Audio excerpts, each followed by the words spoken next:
Cookery சேனலை பார்த்து யார் வேணாலும் சமையல் பண்ணலாம். ஆனா சுவையான சமையல் பண்றது எப்படி? நான் இதயம் நல்லெண்ணெயில சமையல் பண்றேன். ஆஹா ஓஹோன்னு பாராட்டுறாங்க.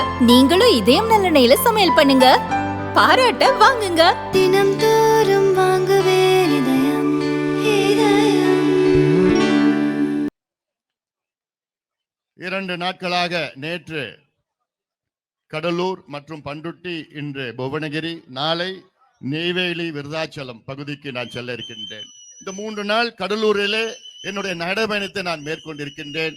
கடலூர் மாவட்டம் என்றாலே எனக்கு மிகவும் பிடித்த மாவட்டம். அதிலும் குறிப்பாக கடலூரில் இருக்கின்ற கடலூர் மாவட்டத்தில் உள்ள என் தம்பிகள் வீரமடைந்த எழுச்சியுள்ள என் தம்பிகள் நிறைந்த மாவட்டம் இந்த மாவட்டம்.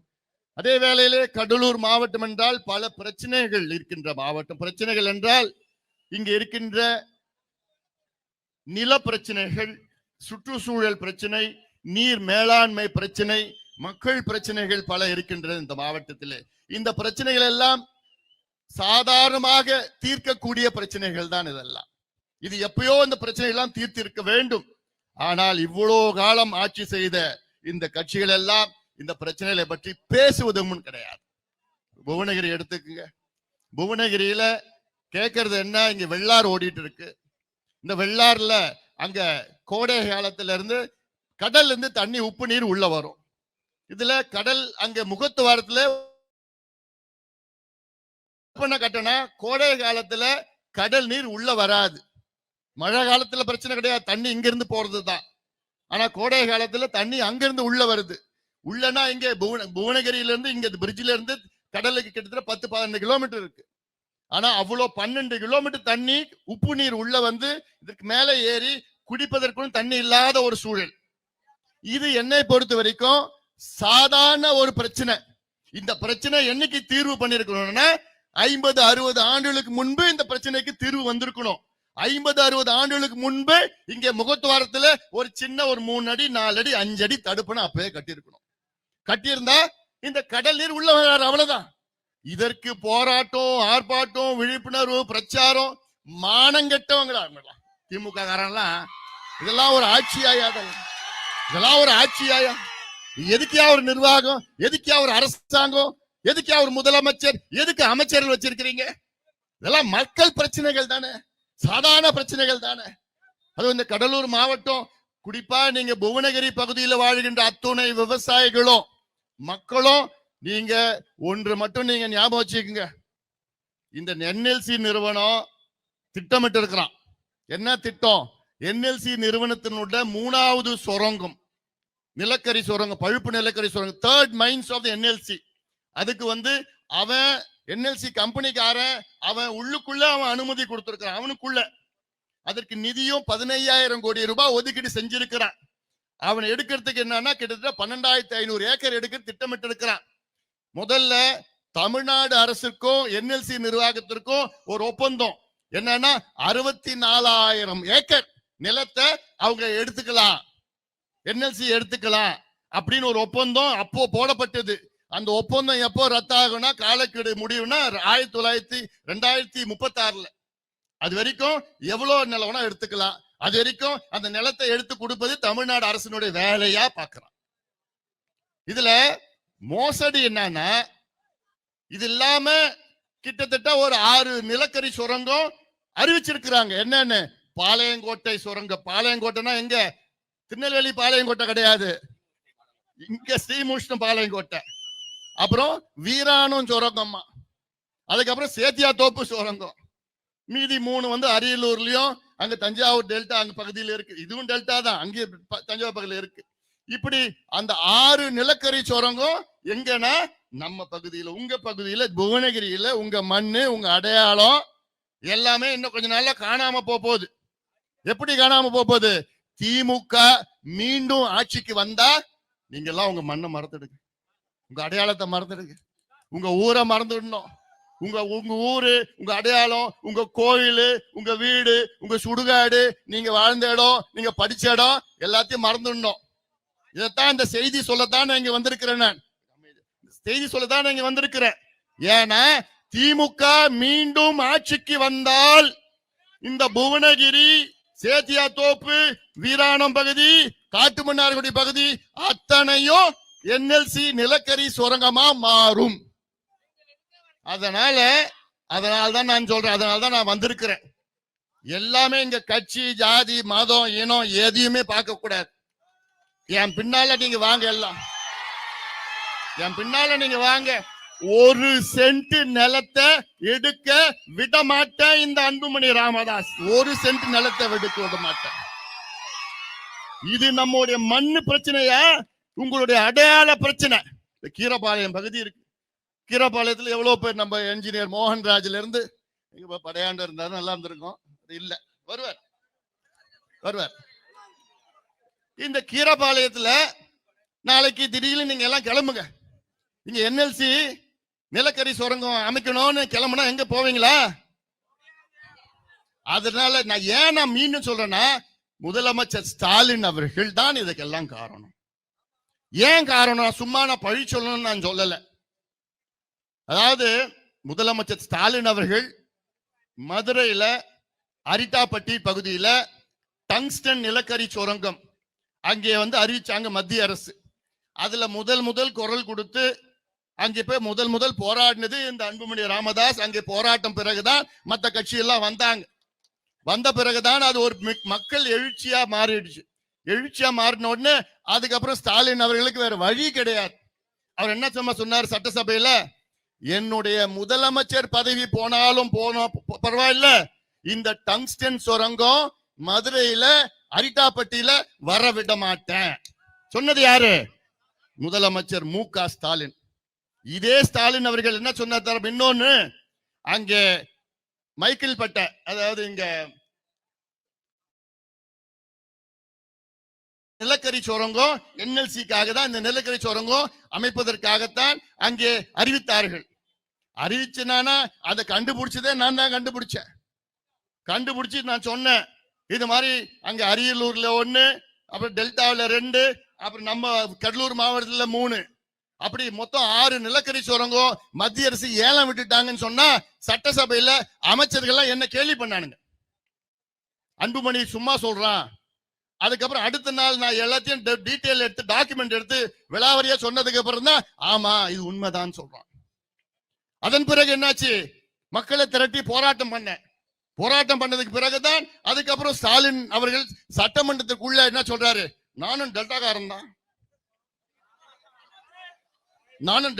தான். இப்பதான் தெரியுதான் டெல்டாக்காரன் சொல்லி. அந்த நிலக்கரி சுரங்கம் எங்க? திருவாரூர்ல, தஞ்சாவூர்ல இருக்கிற நிலக்கரி சுரங்கத்தை மட்டும் ரத்து பண்ணிட்டார். ஆனா NLC உடைய 3வது சுரங்கம் அத இன்னைக்கு வரைக்கும் வாய கூட திறக்கல. அந்த 3வது சுரங்கம் வந்தா ஒட்டுமொத்தம் சேத்தியாத்தோப்பு, புவனகிரி, ஸ்ரீமுஷ்டம், நம்முடைய இந்த பகுதி அத்தனை பகுதியும் பாதிக்கப்படும். வீராணம் பகுதி எல்லாமே பாதிக்கப்படும். 3வது சுரங்கமே. இந்த 3வது சுரங்கத்துல கிட்டத்தட்ட 24 கிராமங்கள் காவிரி டெல்டா பகுதியில் வருது, பாதுகாக்கப்பட்ட மண்டலத்துல வருது. அதனால்தான் நான் சொல்றேன், இதை கடுமையா நாம எதிர்க்க வேண்டும். ஆனா ஒரு வாய கூட திறக்காத ஸ்டாலின். அதனால்தான் நான் சொல்றேன், கடலூர் மக்களே, ஸ்டாலின் அவர்கள் உங்களுக்கு எதிரி. ஏன்? உங்களை பத்தி கடலூர்ல என்ன பிரச்சனைனாலும் அவர் வாய மூடிட்டார். ஆனா தஞ்சாவூர்ல பிரச்சனைனா உடனே நானும் டெல்டாக்காரன், இந்த நிலக்கரி சுரங்கத்தை விட மாட்டேன். மதுரையில பிரச்சனைனா நான் என் முதலமைச்சர் போனாலும் பரவாயில்ல, அங்க மதுரையில நிலக்கரி டங்ஸ்டன் சுரங்கம் வர மாட்டேன். ஆனா கடலூர்ல இங்க வந்தா பரவாயில்ல, வந்துட்டு போட்டோம். இங்க இருக்கிறார் அமைச்சர் வேங்கையன் மைந்தன். அவர் பேர்ல பாருவார், அவங்க அப்பா பேர்ல எம்ஆர் கிருஷ்ணமூர்த்தி. எம்ஆர் கிருஷ்ணமூர்த்தி, முட்டம் கிருஷ்ணமூர்த்தி. அவங்க அப்பா உண்மையா இருந்தார், நல்லா மக்களுக்காக உழைச்சார். கலைஞர்கிட்ட போயிட்டு நீங்க தப்பு பண்ணிட்டீங்கன்னு தைரியமா சொன்னார். அப்படிப்பட்டவர் தான் எம்ஆர்கே. எம்ஆர்கே இப்ப இவர் இல்ல, இவர் எம்ஆர்கே இப்ப எம்ஆர்கே பன்னீர்செல்வம் அப்பா. இவரு அப்படியே ஆப்போசிட்ல ஆயிட்டார். என்ன ஆப்போசிட்ல? நீங்க தானே வேளாண் துறை அமைச்சர், நீங்க தான் என்ன பண்ணணும்? உங்க வேலை என்ன? வேளாண் நிலங்களை பாதுகாக்கணும், விவசாய நிலங்களை பாதுகாக்கணும். ஆனா இவர் என்ன பண்றாரு? இங்க இருக்கிற விவசாய நிலங்களை அச்சுறுத்தி காவல்துறையை ஏவி விட்டு, அங்க இருக்கிற அதிகாரிகளை ஏவி விட்டு உங்க நிலத்தெல்லாம் புடுங்கி என்எல்சி கிட்ட கொடுக்கிறார். ஸ்டாலின் மத்திய அரசுக்கு எதிராக எவ்வளவு செயல், நான் மத்திய அரசுக்கு எதிரானவன்னு சொல்ற ஸ்டாலின் அவர்கள் இந்த என்எல்சி விவகாரத்துல மட்டும் 2 பேரும் கூட்டு பண்ணிட்டு இருக்காங்க. ஏன் என்ன கணக்கு? ஏன் என்ன கணக்கு? டப்பு டப்பு. வேற என்ன? உங்களை பத்தி கவலையே இல்லை. உங்க நிலம் போனா என்ன, உங்க மண்ணு போனா என்ன, உங்க வாழ்வாதாரம் போனா என்ன, உங்க அடையாளம் போனா என்ன, விவசாயம் போனா என்ன அப்படின்னு ஸ்டாலின் நினைச்சிட்டு இருக்கிறாரு. ஆனா இந்த அன்புமணி விடமாட்டான். இந்த அன்புமணி விடமாட்டான். ஏன்னா எனக்கு என் மண்ணு முக்கியம், என் மக்கள் முக்கியம்.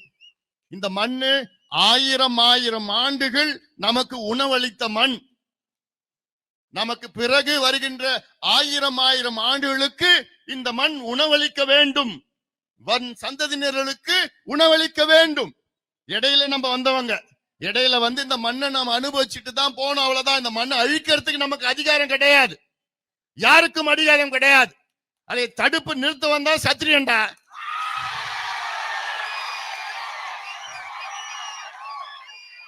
அதான் நம்ம வேலை, அதான் நம்ம வேலை. இந்த மண்ணையும் மக்களையும் அழிக்கிறதுக்கு யாருக்கும் அதிகாரம் கிடையாது. யாராவது வந்தாங்கன்னா வாங்கடா, என் தம்பிகளா என் தங்கைகளா வாங்கடா, பாத்துக்கலாம். அதனாலதான் நான் சொல்றேன், இந்த தேர்தல் மிக முக்கியமான தேர்தல். திமுகவுக்கு ஒரு ஓட்டு கூட போடக்கூடாது. இது நான் கட்சி, ஜாதி, மதம், இனம் அப்பாற்பட்டு நான் சொல்றேன். நான் ஏன் போடக்கூடாது? இந்த ஒரே ஒரு காரணம் இருக்கு. இந்த மண்ணையும் மக்களையும் அழிச்சிட்டு என்னையா பண்ண போறீங்க? எங்கயா சோறுக்கு பிச்சை எடுக்க போறீங்க? சோறுக்கு எங்கயா போறீங்க? எங்க வியட்நாம், கம்போடியா, லாவோஸ், தாய்லாந்துல போய் பிச்சை எடுக்க போறீங்களா? சோறு போடுங்கய்யா, எங்களெல்லாம் நாங்க மண்ணெல்லாம் அழிச்சிட்டேயா, நிலக்கரி சுரங்கத்தை கொடுத்துட்டேயா, அந்த மண்ணை அழிச்சிட்டு பழுப்பு நிலக்கரி வேணும். கரண்ட் தமிழ்நாட்டுல கரண்ட் நிறைய இருக்கு, காற்றாலைகள் இருக்கு, சோலார் இருக்கு. இவ்வளோ கரண்ட் பிரச்சனை இல்ல, கரண்ட் பிரச்சனை இல்ல. ஆனா என்ன, இந்த மண்ணை அழிச்சு மண்ணை எடுத்து கரண்ட் தயாரிக்கணும். இன்னைக்கு தேவை, அன்னைக்கு தேவைப்பட்டது. 50 ஆண்டுகளுக்கு முன்பு என்எல்சி தேவைப்பட்டது, இன்னைக்கு தேவையில்லை என்எல்சி. அவன் எவ்வளவு கரண்ட் கொடுக்குறாங்க? அவங்க மேனுபேக்சர் பண்ணி 2400 மெகாவாட், 2000 மெகாவாட். 2000 மெகாவாட் நமக்கு கிடைக்குது வெறும் 400 தான். கர்நாடகா கொடுக்குறான், ஆந்திரா கொடுக்குறான், கேரளா கொடுக்குறான், பாண்டிச்சேரி கொடுக்குறான். 400 மெகாவாட்டுக்காக நம்ம மண்டையும் எல்லாரும் அழிக்கிறது அடையாளம் தான். நிச்சயமா ஒரு பொழுதும் நடக்காது. நீ பார்த்திருப்பீங்க போன வருஷம் நடந்த அந்த ஆர்ப்பாட்டத்து மண்ணம் வஜ்ரா வண்டி. என்ன வஜ்ரா வண்டி கொண்டு வாங்கடா, எத்தனை வஜ்ரா வண்டி ஒண்ணு கொண்டு வாங்க. எல்லாத்தையும் நாங்க பார்த்துட்டோம். இனி நாங்க விட போறது கிடையாது. அதனாலதான் நான் சொல்றேன், இந்த மண்ணை காப்பாற்றணும், உங்களுடைய அடையாளத்தை காப்பாற்றணும். உங்க அடையாளத்தை தொலைச்சிட்டு என்ன பண்ண போறீங்க? ஒண்ணும் பண்ண போறல. ஏன்னா காலங்காலமா இந்த அடையாளம் கீரப்பாளையம்னா என் பாட்டன் பூட்டன் கீரப்பாளையம் தான். வருங்கால சந்ததியினர் எல்லாம் கீரப்பாளையத்துல நான் இங்க இருந்தேன், அப்படி உங்க அடையாளம் இங்கதான். உங்க ஒவ்வொரு கிராமமும் அதான் அடையாளம். இதெல்லாம் நீங்கள் சிந்திக்க வேண்டும். தமிழ்நாட்டுக்குள்ள அனைத்து விவசாயிகளும் திமுகவை எதிர்க்க வேண்டும். அனைத்து விவசாயிகள், ஒரு விவசாயி கூட திமுகவுக்கு ஓட்டு போடக்கூடாது. ஒரு விவசாயி கூட போடக்கூடாது. ஏன்னா விவசாயிகளுடைய எதிரி மு.க. ஸ்டாலினும் திமுகவும். விவசாயிகளுடைய எதிரி, விவசாயிகளுடைய துரோகி ஸ்டாலின் அவர்கள். துரோகி, விவசாயிகளுக்கு துரோகம் செஞ்சது.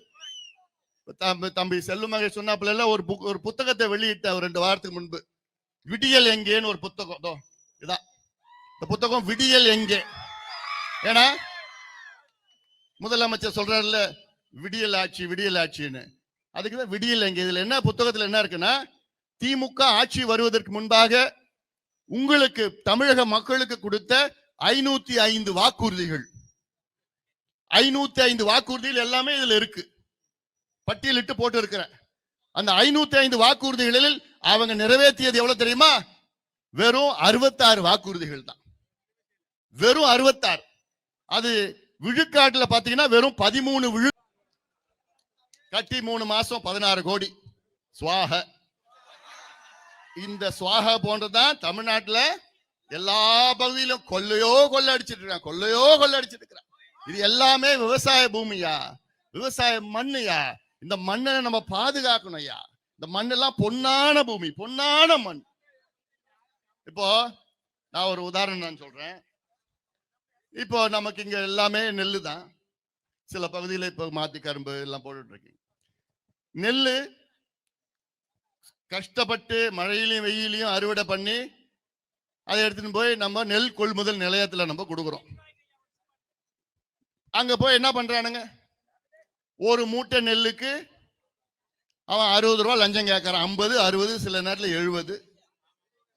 60 ரூபா ஒரு மூட்டை. ஒரு மூட்டைனா 40 கிலோ. ஒரு குவிண்டால்னா 100 கிலோ. ஒரு குவிண்டால்னா 2.5 மூட்டை.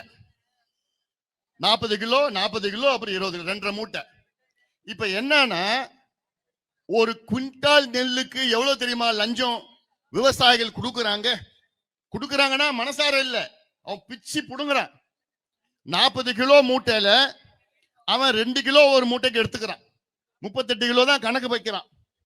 2 கிலோ ஒரு மூட்டைக்கு அவன் எடுத்துக்கிறான். அப்போ 2.5 மூட்டைக்கு 5 கிலோ எடுத்துக்கிறான். ஒரு மூட்டைக்கு 2 கிலோ, இன்னொரு மூட்டைக்கு 2 கிலோ, இன்னொரு மூட்டைக்கு 1 கிலோ. 5 கிலோ நெல்லு 125 ரூபாய் அவனுக்கு போகுது. இது இல்லாம 60 ரூபாய் ஒரு மூட்டைக்கு 60 ரூபாய். அப்போ 2.5 மூட்டைக்கு எவ்வளவு ஆகுது? 150 ரூபாய். அப்புறம் 30 150. 150 125 எவ்வளவு? 275 ரூபாய். நினைச்சு பாருங்க, இது சாதாரண கணக்கு கிடையாது. ஒரு குவிண்டால் 100 கிலோ விவசாயி அவன் நெல்லை வித்தாங்கன்னா இவங்களுக்கு லஞ்சம் கொடுக்கறது எவ்வளவுன்னா 275 ரூபாய் லஞ்சம் கொடுக்கறாங்க. லஞ்சம்னா என்ன? வயிறு எரிஞ்சு கொடுக்கறாங்க. இந்த பணம் எங்க இருந்து யார்கிட்ட போகுது தெரியுமா? மேல இருந்து கீழே வரைக்கும். மேல இருந்து எல்லாத்தையும் அரசியல் இருந்து அமைச்சர்கள் இருந்து கீழே வரைக்கும் போகுது ஒரு குவிண்டால். இதுல தமிழ்நாடு அரசு உடைய ஊக்கத்தொகை எவ்வளவு தெரியுமா கொடுக்கறாங்க? ஒரு குவிண்டாலுக்கு 131 ரூபாய். மீதி எல்லாம் மத்திய அரசு தான் கொடுக்குது. 131 ரூபாய் தமிழ்நாடு அரசு கொடுத்து உங்ககிட்ட 275 ரூபாய் ஒரு குவிண்டால் நெல்லுக்கு கொள்ளடிச்சு, இத கொள்ளடிச்சிட்டு போற படுபாவி கும்மாடி போத்தம். ஏன்னா நான் பொதுவா இப்படி பேச மாட்டேன், வயிறு எரிஞ்சு சொல்றேன். அவங்க நல்லா இருக்க மாட்டானுங்க. விவசாயிகள் நம்முடைய கடவுள்யா, நமக்கு சோறு போடுற கடவுள் விவசாயிகள். அப்படிப்பட்ட விவசாயிகிட்ட போய் நீ லஞ்சம் கேட்டு, பாவம் விவசாயிகள் உழைச்சி ஓடா தேஞ்சி நட்டத்துல பண்ணிட்டு இருக்கிறாங்க. நட்டத்துல விவசாயம் பண்றாங்க. அது தவிர வேற எதுவும் தெரியாது விவசாயிகளுக்கு. ஏதோ வரோம் போறோம் விவசாயம் பண்ணணும் அவ்வளவுதான். ஆனா அவங்க கிட்ட போய் நீ போய் பிச்சி புடங்கி லஞ்சத்தை வாங்கி காசு கேட்டு கொள்ளடிக்கிற படுபாய் பேய்ங்களா? நல்லா இருக்க மாட்டீங்கடா. நீங்களா நல்லா இருக்க மாட்டீங்கடா. இதுதான் திமுக. இது எத்தனையோ முறை நான் சொல்றேன். எங்க கிட்ட ஆட்சி விட்டு பாரியா 6 மாசம். 6 மாசம் இல்ல, இந்த 6 நாள்ல இந்த லஞ்சத்தை எல்லாம் ஒழிச்சு கட்டுவிடும். இவங்க எல்லாம் ஒழிக்க முடியும். எவ்வளோ திட்டங்கள் இருக்கிறது எங்கிட்ட. விவசாயிகளை சந்தோஷமா வச்சுக்கணும்.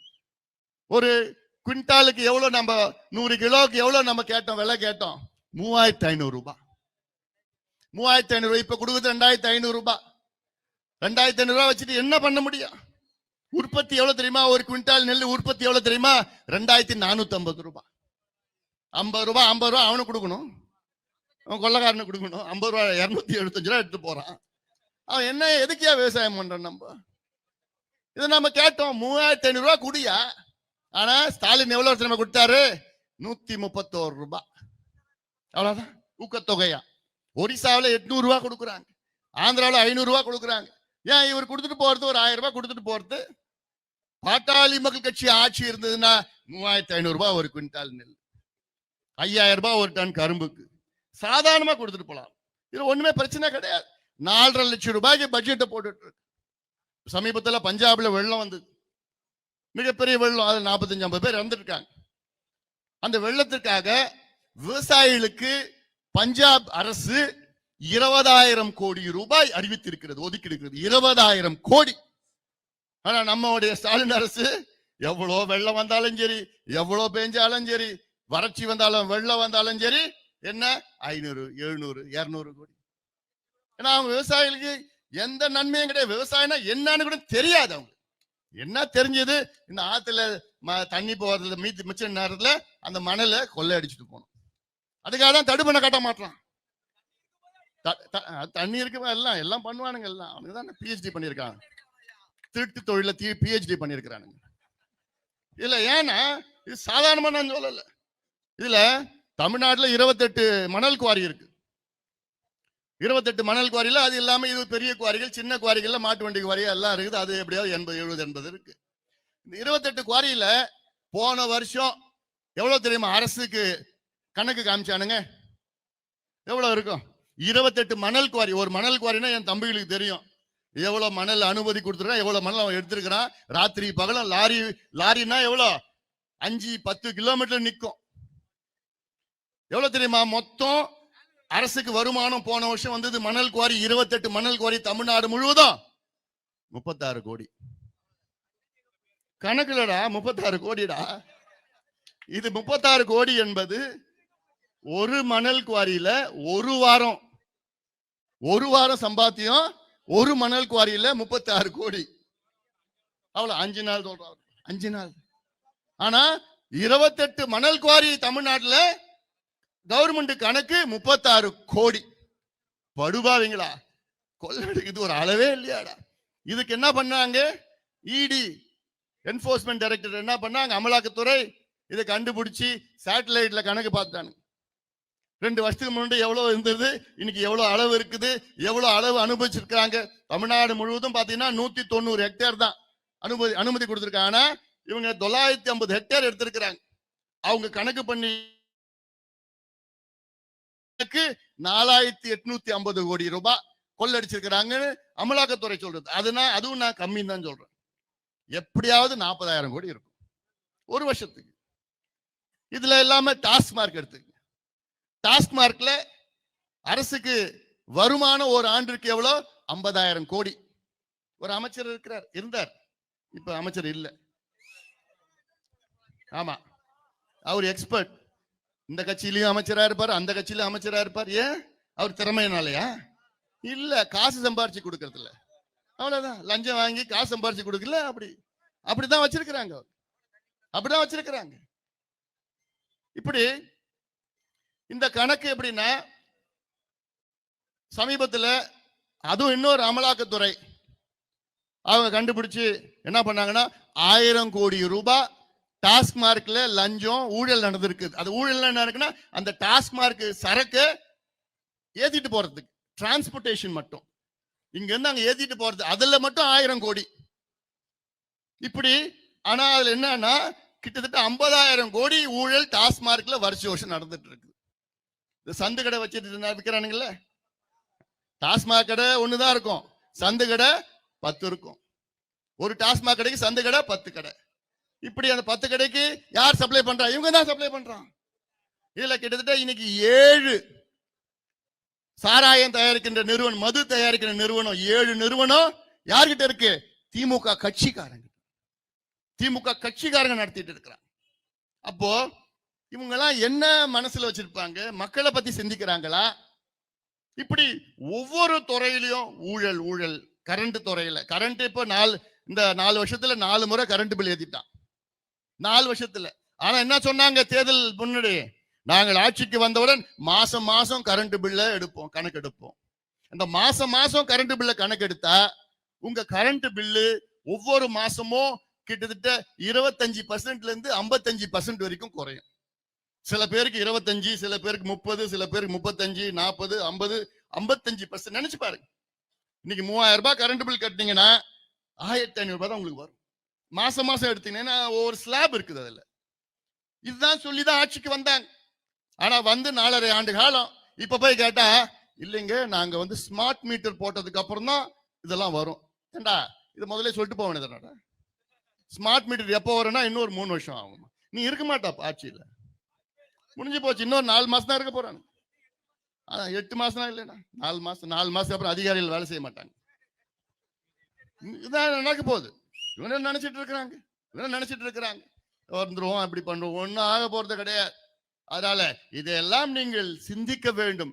எல்லாத்துக்கும் மேல பெண்களுக்கு நான் சொல்லுகின்ற செய்தி, முக்கியமான செய்தி, தாய்மார்கள், தமிழ்நாட்டுடைய பெண்கள், நீங்க ஞாபகம் வச்சுக்கோமா, திமுக மீண்டும் தப்பி தவறி வந்தாங்கன்னா உங்க பிள்ளைகளையும் உங்க பேர பிள்ளைகளையும் நீங்க மறந்துடணும். இது நான் ஒரு மருத்துவனா, ஒரு தந்தையா, ஒரு மருத்துவனா, முன்னாள் சுகாதாரத்துறை அமைச்சரா, நம்ம கட்சியின் தலைவரா நான் சொல்றது என்னோட கடமை. உணர்வுபூர்வமா நான் சொல்றேன். ஏன்னா எனக்கு என்னன்னா, என் தம்பிங்க நல்லா இருக்கணும், நல்ல ஆரோக்கியமா இருக்கணும், நல்ல உழைச்சி நல்லா ஒரு வேலைக்கு போய் நல்லா படிச்சு தன்மானமாக வாழ வேண்டும், சுயமரியாதையுடன் வாழ வேண்டும். அதுதான் என்னுடைய எண்ணம். ஆனா ஸ்டாலினுக்கு அது அந்த மாதிரி கவலை கூட கிடையாது. எங்க பார்த்தாலும் டாஸ்மாக், மது. அதை விட மோசம் இப்ப என்னன்னா போதை பொருட்கள்னா கஞ்சா மட்டும் கிடையாது. கஞ்சாவோட மோசம் காக்கேன், ஹெரோயின், பவுடரு, ஊசி, மாத்திரை, பவுடர், இந்த இதெல்லாம் மோசமானது. அது எல்லா பிள்ளைகளும் இப்ப கிராமத்துல வரைக்கும் போயிடுச்சு. இப்போ எங்க பார்த்தாலும் கிடைக்கிறதுக்கு காரணமே திமுக தான் காரணம். ஏன்னா இவங்க தான் ஆட்சி. காவல்துறை ஸ்டாலின் அவர்கள் கீழே தான் இயங்கிட்டு இருக்குது. காவல்துறை தெரியாம யாருமே விற்க முடியாது. காவல்துறை திறமையானவங்க, ஆனா அவங்க சுதந்திரமா செயல்பட முடியாது. தமிழ்நாட்டுல சுதந்திரமா செயல்பட்டு அங்க யாராவது பிடிச்சாங்கன்னா அது வேற. ஆனா இன்னைக்கு கஞ்சா விற்கிறவன், அந்த பவுடர் விற்கிறவனை யாரா பிடிச்சாங்கன்னா உடனே திமுக போன் பண்றான். ஒன்றிய செயலாளர், மாவட்ட செயலாளர், இந்த செயலர், அந்த செயலர் போன் பண்ணி, சார் நம்பாள் சார் விட்டுடு சார். போலீஸ்ல என்ன பண்ணுவாங்க, சரி நமக்கு எதுக்குடா பிரச்சனை, இல்ல நம்ம டிரான்ஸ்பர் பண்ணிடுவாங்க. நமக்கு தினம் வந்துட்டு இருக்குது, அது போதும். இந்த நிலைதான் தமிழ்நாடு முழுவதும் இருக்கிறது. இது நான் ஏதோ சொல்லணும்னு சொல்லல. எனக்கு அங்கங்க என்ன நடக்குது எல்லாமே எனக்கு அத்துப்படி. அது உங்ககிட்ட சொல்லணும்னு என்னுடைய கடமை. இது வேற யாரும் சொல்ல மாட்டாங்க, சொல்ல போறது கிடையாது. அதான் சொல்ல, பெற்றோர்கள், தாய்மார்கள், உங்க பிள்ளைகளை, உங்க பேர பிள்ளைகளை நல்லா வளர்க்கணும், நல்ல ஆரோக்கியமா இருக்கணும், நல்ல உடல் நலத்தோ சுயமரியாதையுடன் வாழ்ந்து உங்களை காப்பாற்றணும் அப்படின்னு நினைச்சீங்கன்னா திமுகவுக்கு யாரும் ஓட்டு போடக்கூடாது. அது மட்டும் இல்ல, மறுபடியும் பெண்களுக்கு, பெற்றோர்களுக்கு நான் சொல்றது, உங்க பெண்களுடைய நிலையை நினைச்சு பாருங்க, உங்க பெண் குழந்தைகளுடைய நிலையை நினைச்சு பாருங்க. பெண் குழந்தைகளுக்கு தமிழ்நாட்டுல பாதுகாப்பு கிடையாது, பெண்களுக்கு பாதுகாப்பு கிடையாது. சின்ன குழந்தைங்க, 4 வயசு குழந்தை, 5 வயசு குழந்தை, 8 வயசு குழந்தை, 12 வயசு குழந்தை, பெண் குழந்தைகள். தினம் செய்தி வந்துட்டு இருக்கு. செய்தி வரது 10% தான் செய்தி, 90% செய்தி வராது. செய்தி வெளியில போச்சுன்னா அவங்க குடும்பமே பேர் கெட்டு போயிடும், யாரும் வெளியில சொல்லிக்கிறது கிடையாது. தினம் எங்கேயாவது சம்பவம் நடக்குது. அதுக்கு காரணம் என்ன? இந்த கஞ்சா, மது சாதாரணமா கிடைக்குது. எங்க கிட்ட ஆட்சிய 6 மாதம் இல்ல, 6 நாள்ல என்ன இதெல்லாம் ஒழிக்க முடியும். இந்த கஞ்சா, இந்த மது, இந்த போதையெல்லாம் என்னால ஒழிக்க முடியும். பாதுகாப்பாக தமிழ்நாடு ஒரு பாதுகாப்பான ஒரு மாநிலமா என்னால மாத்த முடியும். ஆனா ஸ்டாலின்லாம் அதை பத்தி கவலையில். அவர் எங்க? ஜெர்மனி, அமெரிக்கா, லண்டன், அப்புறம் துபாய், சிங்கப்பூர், ஜப்பான், ஸ்பெயின். எதுக்கு போறாரு? சுற்றுப்பயணம் இல்லடா, சுற்றுலா. அவர் கேட்டா ஏதாவது நம்மளுடைய அதாவது அங்க முதலீடு செய்ய போறோம், வெளிநாட்டுல இருந்து முதலீடா. யார் ஏமாத்துறீங்க? அடுத்த புத்தகம் அதுதான் தயார் பண்ணிட்டு இருக்கிறேன். இப்ப இந்த புத்தகம் போட்டேன்ல, 505 வாக்குறுதிகள்ல 66 தான் நிறைவேற்றிருக்கிறாங்க, பொய்ய சொல்லிட்டு இருக்கிறாங்கன்னு. அதே மாதிரி இந்த வெளிநாட்டு பயணத்துல இப்போ ஒரு உதாரணம் நான் சொல்றேன். ஜெர்மனி போனாரு. ஜெர்மனில ஒரு 3 முதல்ல நாள் கையெழுத்து போட்டாரு. ஒரு 3 நிறுவனம், 3 நிறுவனத்துல 3200 கோடி ரூபாய் முதலீடுன்னு சொல்லி கையெழுத்து போட்டார். அந்த 3 நிறுவனமும் சென்னையில இருக்கு. அந்த 3 நிறுவனமும் சென்னையில இருக்கிறது அவங்களுடைய விரிவாக்கம், எக்ஸ்பான்ஷன், அவ்வளவுதான். சென்னையிலேயே அவங்க 3 நிறுவனத்தினுடைய எம்டிஓ வர சொன்னா கையெழுத்து போட்டா சென்னையிலே கையெழுத்து போட்டுருக்கோம். இது எதுக்கு நீ ஜெர்மனி போய் கையெழுத்து போடுற? என்ன நம்ம பணத்தெல்லாம் வீணாக்கி அங்க போய் சுற்றுப்பயணம், சுற்றுலா, இப்படிதான் முதலீடு. இங்கிலாந்து போயிருக்கார். இங்கிலாந்துல போய் பார்த்தா அந்த இந்துஜான்னு ஒரு நிறுவனம், அவங்க 12,000 கோடி ரூபாய்க்கு அவங்க இதெல்லாம் புரிந்துணர்வு ஒப்பந்தம். புரிந்துணர்வு ஒப்பந்தம் என்ன? Memorandum of understanding, MOU. இது யார் வேணா கையெழுத்து போடலாம். நம்ம செல்வ மகேஷ் கூட கோட் சூட்டு டை போட்டுனா நீ கையெழுத்து போடலாம். சும்மா அங்க ஆள் சூட்டு டை போட்ட அந்த பக்கம் முதலமைச்சர், இந்த பக்கம் இவன் கையெழுத்து போட்டு போயிடுவாங்க. அவன் வைக்கிறானா வந்துறானா முதலீடு செய்யறானாலாம் யாரும் கேட்கறது கிடையாது. இன்னும் இருக்க போறது 4 மாசம் தான். இதுல எதுவும் 1 பைசாவும் வர போறது கிடையாது. இப்ப இவங்க போனதுல 90% முதலீடு சொல்றாங்களா, 5,500 கோடின்னு முதலீடுன்னு. முதலீடு எல்லாம் இல்ல, புரிந்துணர்வு ஒப்பந்தம், MOU, மெமரண்டம் ஆஃப் அண்டர்ஸ்டாண்டிங். நாளைக்கு அந்த கம்பெனிக்காரன் எனக்கு வேண்டாயா, தமிழ்நாடு வேண்டாம், நான் ஆந்திராவுக்கு போறேன்னா போறேன். யாரும் ஒண்ணும் பண்ண போறது கிடையாது. இந்த புரிந்துணர்வு ஒப்பந்தம் போட்டதுக்காக அவங்க போய் கோர்ட்ல போய் நிறுத்த முடியாது. என்னால முடியலன்னு சொல்லிட்டு போறாங்க. இதுல இப்போ அந்த 5,500 கோடியில 90% விரிவாக்கத்துக்காகத்தான் அந்த ஒப்பந்தம் போடப்பட்டிருக்கு. விரிவாக்கம் எக்ஸ்பான்ஷன். ஏற்கனவே அவங்க தொழிற்சாலையை தமிழ்நாட்டில் வச்சிருக்கிறாங்க. இங்க வச்சுக்கிட்டு அவனுக்கு அதை விரிவாக்கம் செய்யறதுக்காக தான் இந்த ஒப்பந்தம் கையெழுத்து போட்டிருக்கிறேன். அந்த விரிவாக்கம் இங்கேயே போட்டு போனது. எதுக்கு நீங்க ஜெர்மனி போனீங்க? எதுக்கு நீங்க லண்டன் போனீங்க? எதுக்கு போனாரா எனக்கு தெரியும், மைக்ல சொல்ல முடியாது.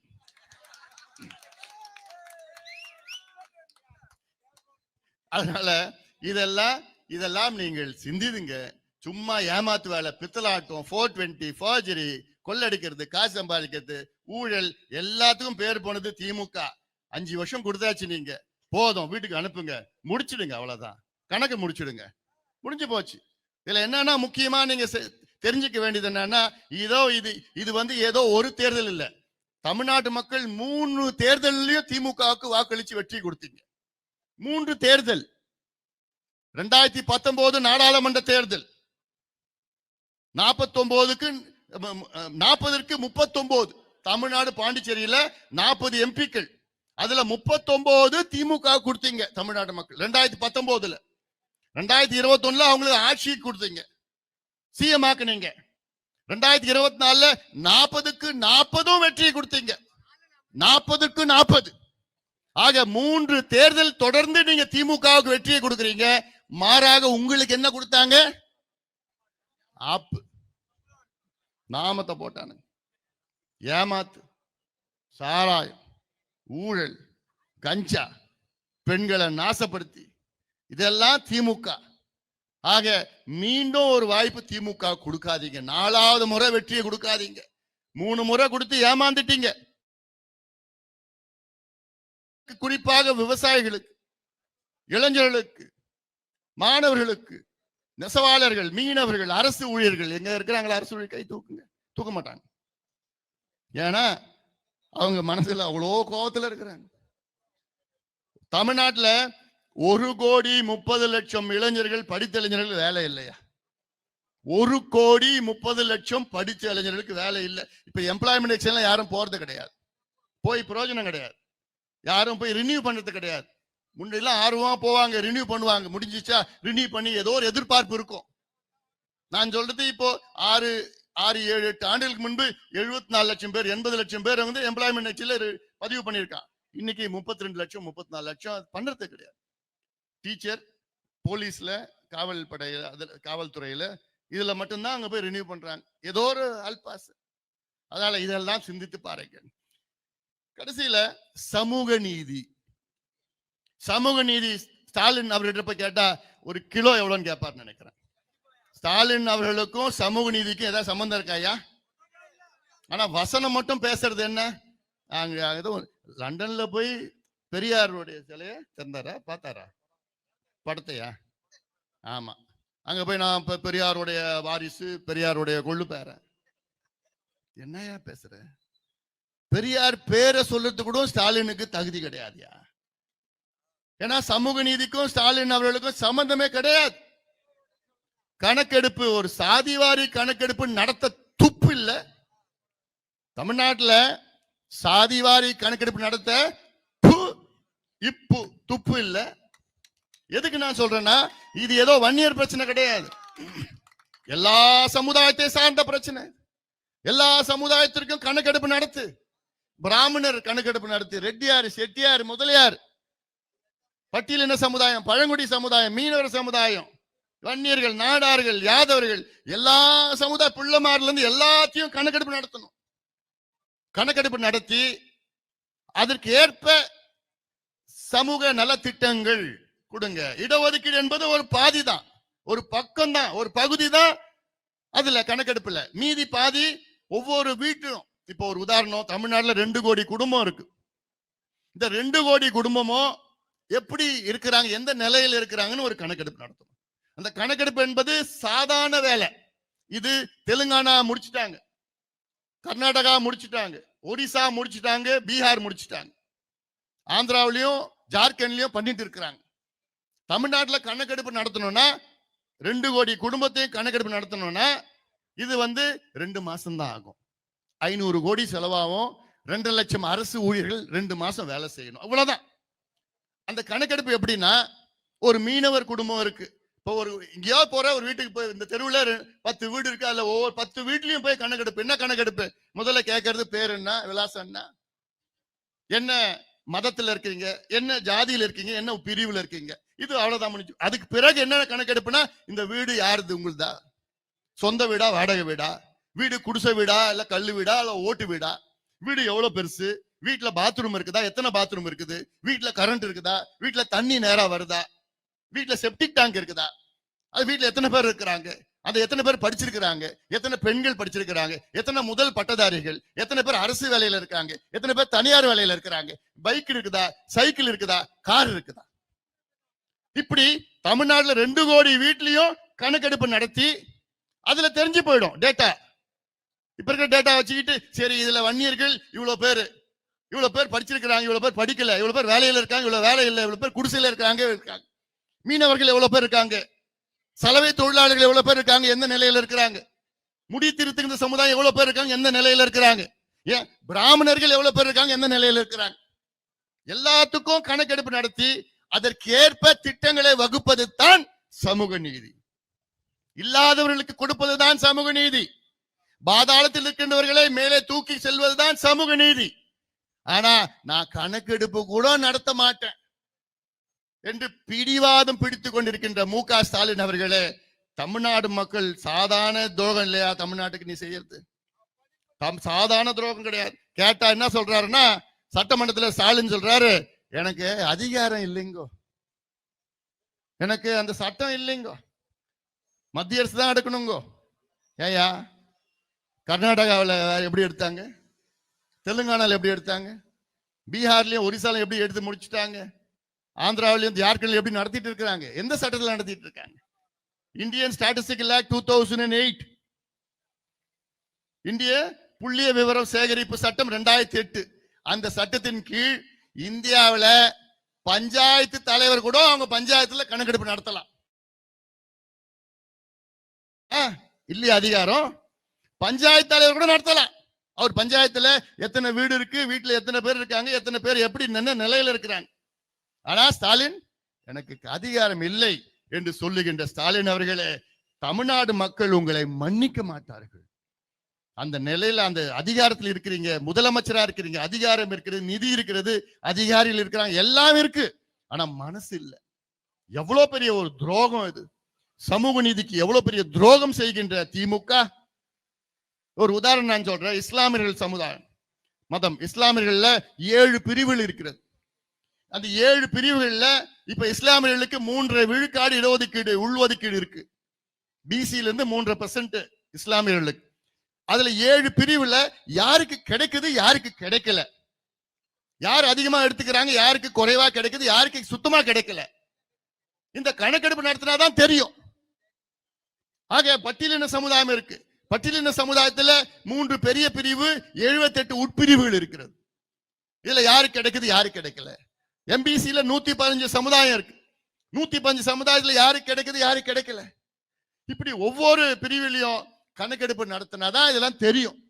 அதனாலதான் நான் சொல்றேன், ஸ்டாலின் அவர்கள், முதலமைச்சர் மு.க. ஸ்டாலின் அவர்கள் சமூக நீதியின் துரோகி. விரோதி மட்டும் இல்ல, சமூக நீதியின் துரோகி திமுக, சமூக நீதியின் துரோகி மு.க. ஸ்டாலின் முதலமைச்சர் அவர்கள். மக்கள் மன்னிக்க மாட்டாங்க. ஏன் நான் சொல்றது யாருக்காவது வேறு விதமான கருத்து உடன்பாடு இருக்கா, வேறுபாடு இருக்கா? இல்ல, நிச்சயமா நான் சொல்றது நியாயமா நான் சொல்றேன். நான் ஏதோ யாரோ சும்மா பழி சொல்லணும்னு நான் சொல்லல. இதெல்லாம் சாதாரணமா செய்யக்கூடிய செயல்பாடுகள், சாதாரணமா செய்யணும். உண்மையிலேயே மக்கள் மீது, தமிழக மக்கள் மீது அக்கறை இருந்தா நான் சொல்லத்தெல்லாம் நீ செஞ்சிருக்கணும். இதான் நீங்க உங்க தேர்தல் அறிக்கையில சொன்னீங்கல்ல. எவ்வளவு பெரிய ஒரு மோசடி செய்து கொண்டிருக்கின்ற திமுக, இதெல்லாம் மன்னிக்கவே முடியாது. அதற்கு நீங்கள் தயாராகுங்கள் என் தம்பிகளே, என் தங்கைகளே, தயாராகுங்கள். வருகின்ற இன்னும் 2 மாதத்துல நம்ம சிறை நிரப்பும் போராட்டம் நடக்க போது. எதுக்கு? வன்னியர்களுக்கு தனி ஒதுக்கீடு. 10.5 இல்லடா, 15டா, திருப்பி சொல்றேன்டா நானு. 10 விட்டுடுங்கடா 15. அதுக்கு சிறை நிரப்பும் போராட்டத்துக்கு தயாராகுங்க. சிறை நிரப்பும் போராட்டம்னா எல்லாமே குடும்பத்தோட நீங்க வாங்க, கைது ஆகணும், அவ்வளவு சாயங்காலம் விட்டுடுவாங்க. எந்த பிரச்சனையும் இருக்க போறது இல்லை. யாருமே ஒரு சின்ன கல்லு கில்லு எதுவுமே இருக்கக்கூடாது. அமைதியான முறையில் அற வழியில நம்ம மாட்டம் போய் நம்ம உணர்வுகளை 5 லட்சம் பேர் அன்னைக்கு போய் கைதாகணும், உணர்வுகளை காமிக்கணும். ஏன்னா இந்த சமுதாயத்துக்கு, வன்னிய சமுதாயத்துக்கு செய்த துரோகம், திமுக செய்த துரோகத்தை வெளியில கொண்டு வரணும். சாதாரண துரோகம் கிடையாது. உச்ச நீதிமன்றம் தீர்ப்பு வழங்கி 1250 நாட்களுக்கு மேல் ஆகிறது. என்னன்னு தீர்ப்பு வழங்கியிருக்காங்க உச்ச நீதிமன்றத்துல? தமிழ்நாட்டுல வன்னியர்களுக்கு உள்ஒதுக்கீடு கொடுக்க எந்த தடையும் கிடையாது. கொடுத்துட்டு போங்க, தாராளமா கொடுத்துட்டு போங்க. யாரு? சுப்ரீம் கோர்ட் ஆஃப் இந்தியா ஒரு ஜட்ஜ்மெண்ட் கொடுத்திருக்கிறார். கொடுத்து 1250 நாள் ஆகுது. 30 நாள்ல செய்ய வேண்டியது 1250 நாளும் செய்ய முடியாது என்று சொல்கின்ற இந்த சமுதாயத்தின் துரோகி ஸ்டாலின் அவர்களே, துரோகி திமுக, ஒட்டுமொத்த சமுதாயமும் புறக்கணிக்க வேண்டும். திமுகவை புறக்கணியுங்கள். ஏன்னா இதெல்லாம் சாதாரண துரோகம் கிடையாது. இந்நேரம் ஸ்டாலின் கொடுத்திருந்தாருன்னா 3 வருஷம் நீங்க எல்லாம் வேலைக்கு போயிருக்கலாம், நீங்க எல்லாம் படிச்சிருக்கலாம், டாக்டரா இருக்கலாம், இன்ஜினியரா இருக்கலாம், படிப்பு வந்திருக்கும் உங்களுக்கு. எவ்வளவு வேலை கிடைச்சிருக்கு, எத்தனையோ பேர் படிச்சிருக்கலாம். ஆனா 3 வருஷத்தை வீணாக்கிட்ட, வேணுமென்றே வீணாக்கின ஸ்டாலின். எல்லாமே அதிகாரம் இருக்கு, எல்லாம் இருக்குது, தீர்ப்பு எல்லாம் இருக்கு. ஆனா வேணுமென்றே சமுதாயத்துக்கு கொடுக்க கூடாது. சமுதாயத்தினுடைய ஓட்டு மட்டும் தான் வேணும். சமுதாயம் வளரக்கூடாது, முன்னேறக்கூடாது, படிக்க கூடாது, கூலியா இருக்கணும், அடிமையா இருக்கணும், கஞ்சி குடிக்கணும், ஆடு மாடு மேய்க்கணும். இதுதான் ஸ்டாலினுடைய திட்டம். திட்டத்தை முறியடிக்க வேண்டும். எனக்கு ஒரு ஆசை இருக்கு. வருகின்ற சட்டமன்ற தேர்தலில் கடலூர் மாவட்டத்தில் 9 சட்டமன்ற தொகுதி இருக்கு. அதுல 1 கூட திமுக ஜெயிக்க கூடாது. 1 கூட திமுக ஜெயிக்க கூடாது. எல்லா 9 தொகுதியிலும் டெபாசிட் இழக்கணும். இந்த 2 அமைச்சர்கள் இருக்கிறாங்க, அவங்க தான் அதிகமா டெபாசிட் இழக்கணும். ஏன்னா தன்னை வேஸ்ட். இந்த இன்னைக்கு நீங்க முடிவு செய்வது, வருகின்ற சட்டமன்ற தேர்தலில் யார் வர வேண்டும் என்பதை விட யார் வரக்கூடாது என்ற முடிவை செய்யுங்க. யார் வரக்கூடாது? திமுக வரக்கூடாது. அந்த முடிவை நீங்க எடுத்துக்கங்க. வர வேண்டும் என்பது அதெல்லாம் இன்னும் 6 மாசம் இருக்கு. அதனால இதையெல்லாம் மனதிலே ஏற்றி ஒரு மாற்றத்தை நாம் எல்லோரும் சேர்ந்து கொண்டு வருவோம் என்று நிச்சயமாக அந்த நம்பிக்கையோடு நீங்க வீட்டுக்கு போங்க. ஒண்ணு ஊடு விடா கிராம பிரச்சாரம் பண்ணுங்க. இந்த வன்னியர் சமுதாயத்துக்கு எதிரி திமுக, விவசாயிகளுக்கு எதிரி திமுக, இளைஞர்களுக்கு எதிரி திமுக, பெண்களுக்கு எதிரி திமுக, அரசு ஊழியர்களுக்கு எதிரி திமுக, நெசவாளர்களுக்கு எதிரி திமுக, மீனவர்களுக்கு எதிரி திமுக, தொழிலாளருக்கு எதிரி திமுக. ஆக மட்டும் தமிழ்நாடு மக்களுக்கு எதிரி திமுகவை அகற்றுவோம், திமுக ஆட்சியை அகற்றுவோம் என்று ஒவ்வொருவரும் சபதம் எடுத்து வருகின்ற தேர்தல் முக்கியமானது. அதற்கு முன்னோட்டமாக நீங்கள் எல்லோரும் ஒன்றாக நாம் இணைந்து நாம் உரிமைகளை மீட்டெடுப்போம். திமுக ஆட்சியை அகற்றுவோம், நாம் உரிமைகளை மீட்டெடுப்போம். நன்றி.